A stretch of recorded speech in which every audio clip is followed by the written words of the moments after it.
Ito mga tol is pinagawa na namin or inumpisa na namin ni Utol pinagplanuhan to last 3 months ago pa. So ngayon na lang namin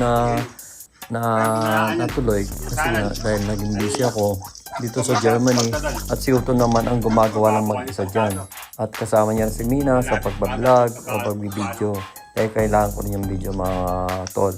Kaya yan, ang ginagawa nila, pag may time si Utol Rapi o Utol Pusa, siyang gumagawa mag-isa at saka taga-video niya is si Mina. Yan. Paunti-unti mga tol, natatapos natin yung Gomez Farm natin.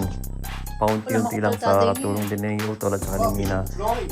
In the future din, darami rin yung mga alaga natin dyan tol. At matatapos na lahat. Yan yung kulungan ng baboy, white pig mga tol. Bali yung dun sa kabila is yung mga baboy ramo. Mayroon din tayong kambing. Salamat din kay Utol Rolly na binigyan tayo ng kambing mga tol. At of course, kay Manny na binigyan tayo ng lupa na pag-uumpisa ng pag-aalaga ng mga hayop mga tol.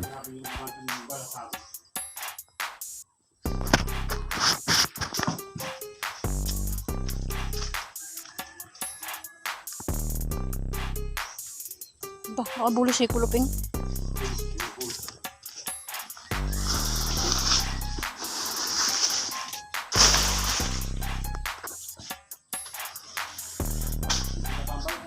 Pag makikita yung personal, yun may daan yun mga tol. Ito yung mga kulungang baboy sa likod ng bahay ni Torapi na 3 yung butas nun or kulungan ng baboy.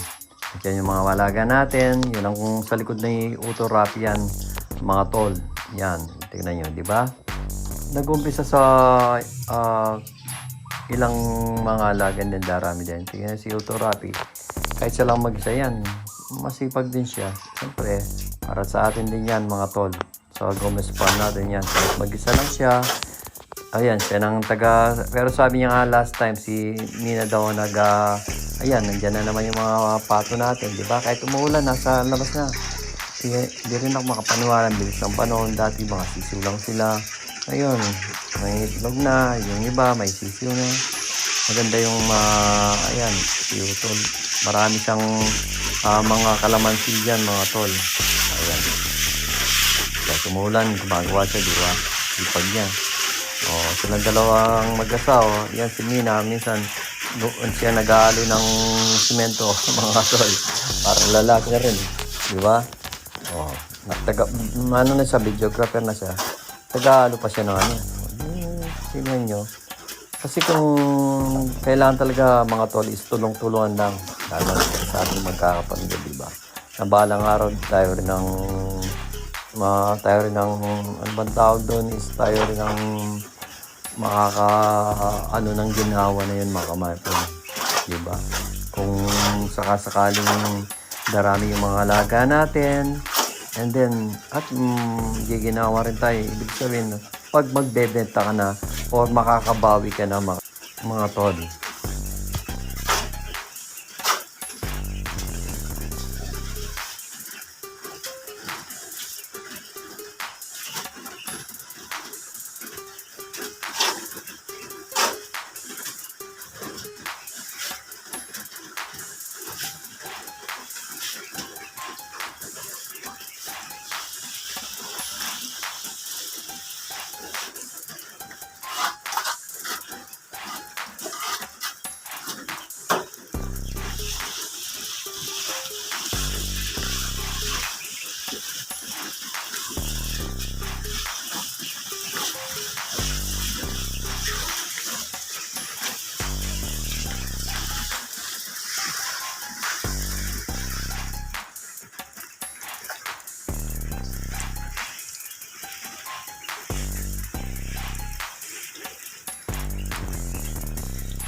Alyo, tabaltay, kaya pasibukan.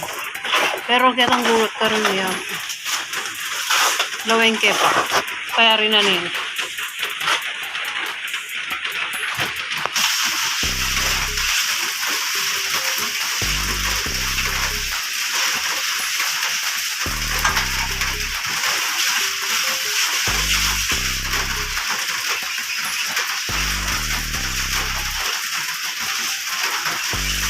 Dikit kanya ng ngalo kaya, no?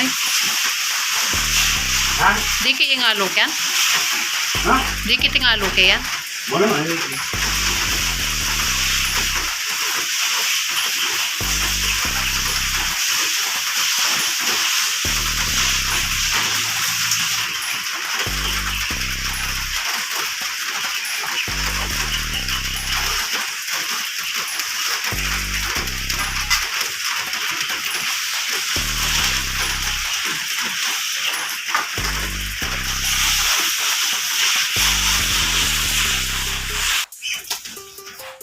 No, tayo rin, baby.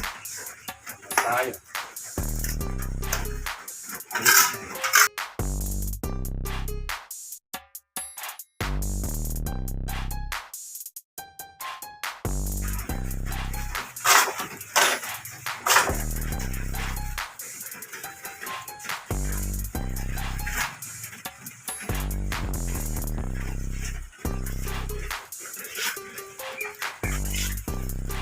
Hindi pa man tayo.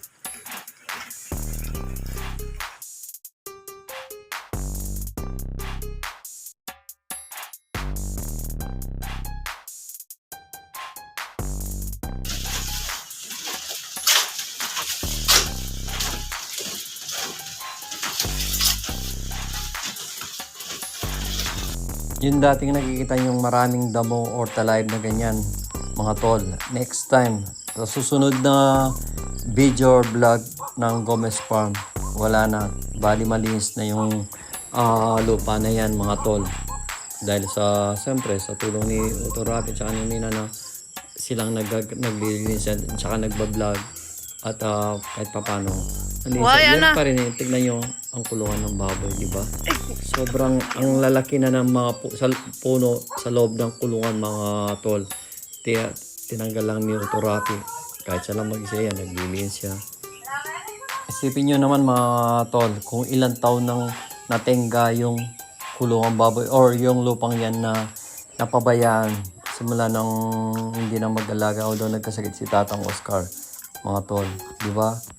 Siyempre si Utol Rapi, binilan natin siya ng grass cutter para makapag-umpisa siyang maglinis ng back or yung lupa natin. Ngayon, mga tol, malinis na rin, di ba? At kahit papano na nalinis na ng paunti-unti at naiayos sa likod ng compound or sa likod ng ngayon binigay na lupa ni Manene, mga tol.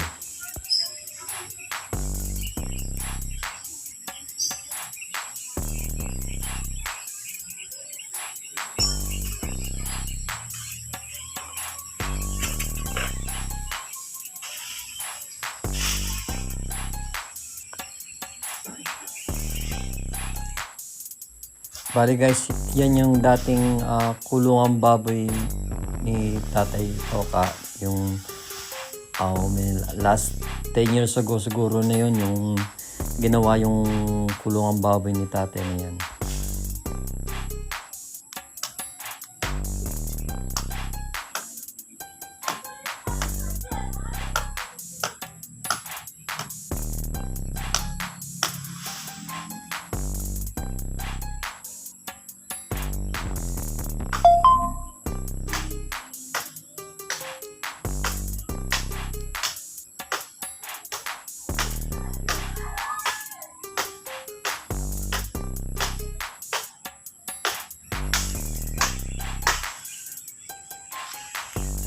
Kaya naisipan namin mag-utol na buhayin uli yung kulungang baboy o yung small farm ni Tatang Oscar, mga kamayan, para mag-alaga ulit ng baboy damo. Kasi matagal-tagal na rin na stock yung lupa na yan. Sayang naman. At thank you so much siyempre kay Manny na binigyan tayo ng lupa sa likod ng compound para makapag-umpisa na tayo mag-alaga ng mga kahayupan mga kamaypen. Mga hayop mga kamaypen. Dagol na pala yung tanaman na yan.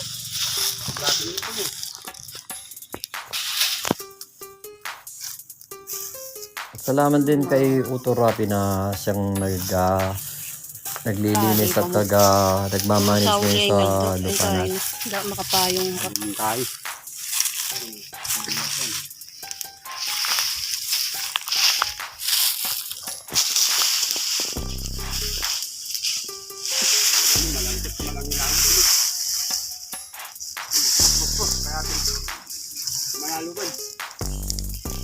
Tignan niyo mga kamaypen yung kulungang baboy. Dala kayang ng Tatang bingang Oscar. kem namin. Sobrang lumat at napabayaan ng mga kamaypen. Hindi namin alam kung ilang taon na ba yan. Kasi dati, ang nag-aalaga si Tatang Oscar ng baboy ramo mga kamaypen. Bali, nagkaroon siya ng 35 pieces na mga baboy ramo mga kamaypen. Kasama ng all in all na pati biik, mga hinain. Ito na yun mga kamaypen. Napabayaan lang nung si tatay is siyempre tumatanda na rin. Ayan si Utol. Kahit mag-isa lang siya mga kamaypen, o silang dalawa ni Mina, nililinis nila yan mga kamaypen. Dati mga kautol na talagang sobrang dumi or yung mga basura at saka yung mga talahib, mga tataas na yung talahib at saka mga damo kaya mga yun mga tol. Kaya yun pinagtutulungan namin. Ayan, si Utol Rapi ang naglilinis, saka si Mina, at si Mina yung nagbibideo din. At ako lang ang financial mga kamaypen, kahit paunti-unti at may natatapos kami, diba? Dahil yung una mga kamaypen, yung ang una is yung sa kulungan ng baboy na yung imported na baboy or yung white pig nga, sabi nga nila. Yun sa likuran ng bahay na pinagawa natin kulungang baboy sa kay Utol Rapi. Ito naman yan ang mga pato natin, mga bibi natin is dati mga kamaypen, mga sisiw pa lang yan, maliliit pa lang yan ngayon. Yung iba may sisiw na, yung iba naglilimlim na, yung iba malapit na rin mga itlog mga kamaypen, di ba? Nag-umpisa kami ni Utol Rapi sa 10 sisiw mga kamaypen niya, kasama rin si Mina na nag-aalaga sa mga bibe. Kahit 10 lang ngayon, dumarami na sila mga utol. Talagang tsaga-tsaga lang. Nag-umpisa kami ni Utol na yan.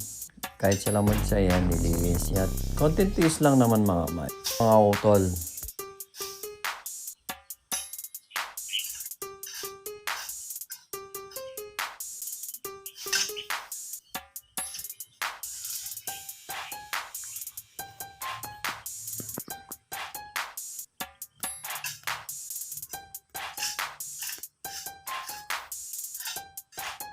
Oh! Na? Dati ang usapan lang namin ni Utol Rapi, yung sa likod lang niya, na yun, pinagawa namin na kulungang baboy para sa white pig. Ngayon, ubuhayin namin yung kulungang baboy ni Tatay Oscar na inumpisa niya mga kamaypen. Parang si Fernando Po Jr. nga lang mga kamaypen. Umpisan mo at tatapusin namin. So yun mga kamaypen, joke lang yan mga kamaypen. So inumpisa ni Tatang Oscar. Siyempre, dahil matanda si Tatang Oscar, hindi na niya makaya yung pag-aalaga, nagbubuhat mga... Pero bilib ako sa tatay namin dahil masipag talaga siya, lalo sa mga alaga niya. Ayun, kaya pag-usapin namin mag-utol na magkapatid na buhayin din yung kay Tatang Oscar na yun para dumami yung mga alaga natin mga tol.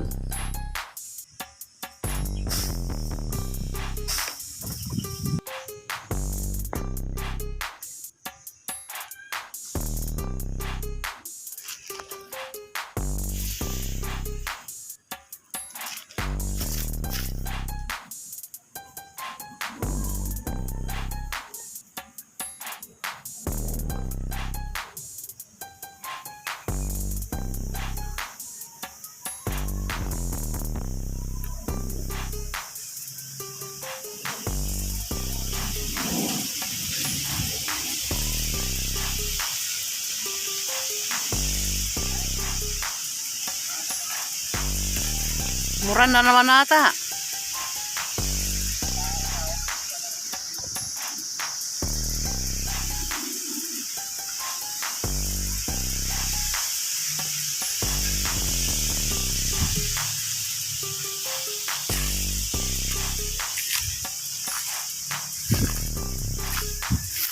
Kulkulya na naman din eh, oy. Kulkulya na naman din eh.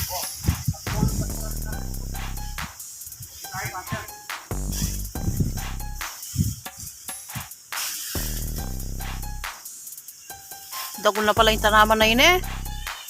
Dagol na pala yung tanaman na yun eh.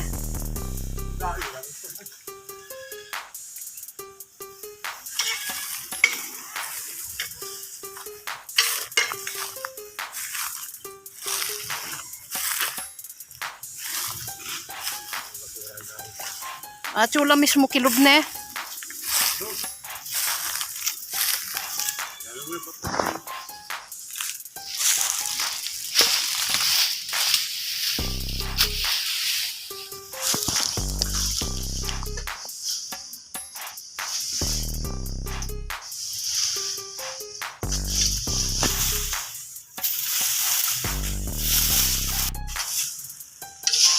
Ay, buka ka pa na.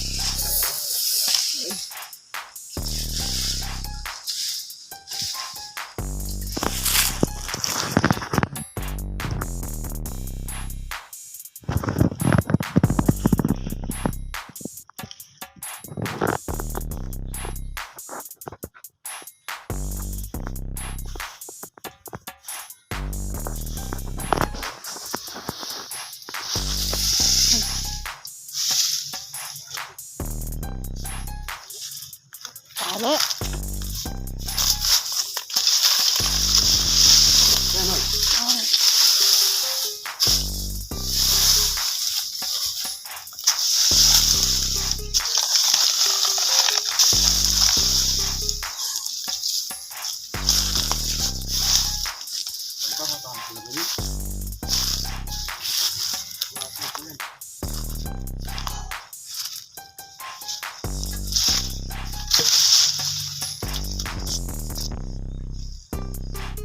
Ada mungkin foto tingginya.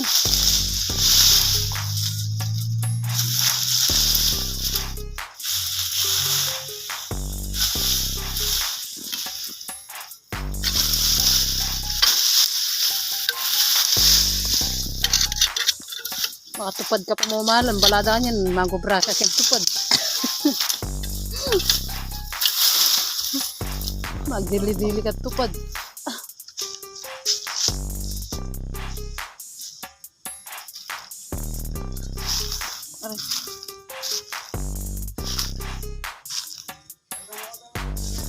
Nah, kuha kong yellow pepper.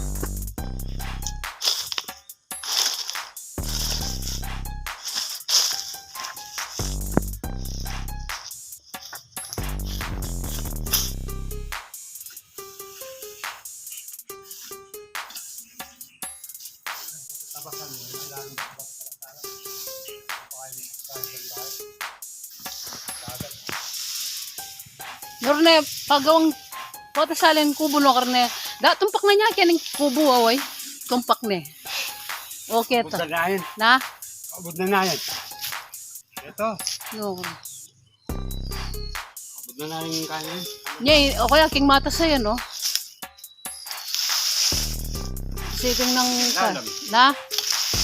Ali, kin lalam kan to. Puros lang sese. Kain mo.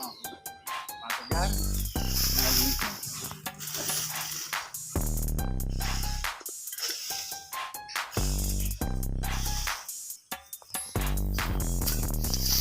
Ako kinawa, pero pa doon kung tuwalya kang makoy.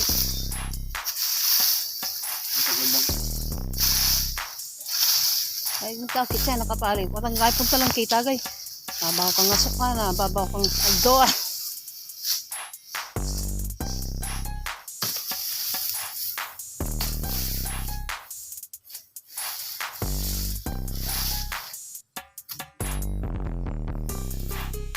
Para kal basura.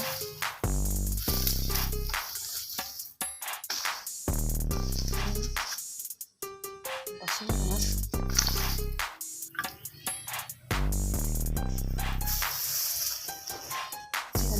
ano ba? Lama ning kain na pala eh. Pundasyon na. Pundasyon na ning kulungan namo, lama ni. Hindi na pa rin, alam. Kung nagagamit ako.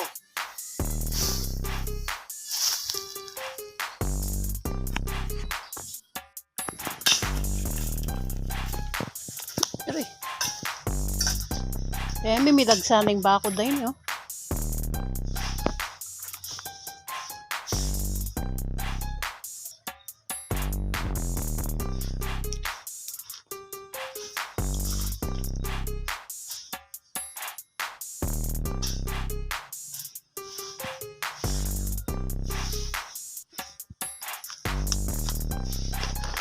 Yuk, yuk, yuk, yuk, yuk, yuk, yuk, yuk, yuk, yuk, yuk, yuk.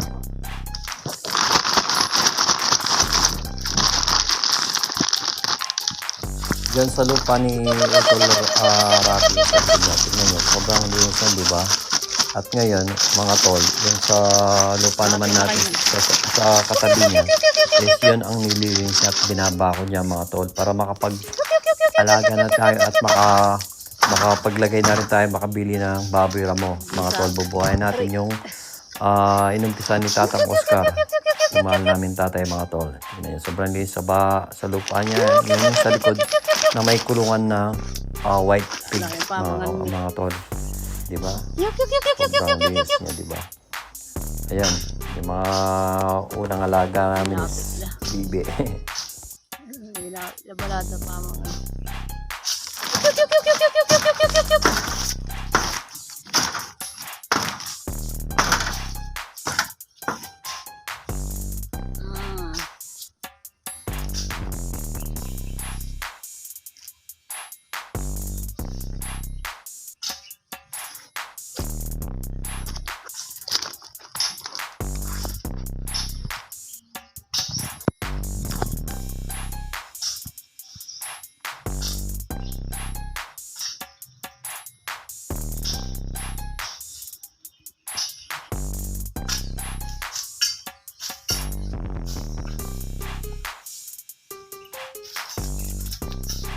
So ganito lang yan, mga tol. Nag-start kami sa 10 bibi, sisiw. Ngayon malalaki na, nangitlog na. Yung iba may sisiw na. So siyempre mag-start tayo, mga tol, sa maliit na puhunan or maliit na like ganyan pag-aalaga. Umpisa natin sa mga ilang ayop muna para may lagay sa natin sa farm. And then balang araw, mga tol, is darami din yan. Siyempre sa tiis at sa pagtsatsaga. So of course sabayan natin ang sipag, mga tol.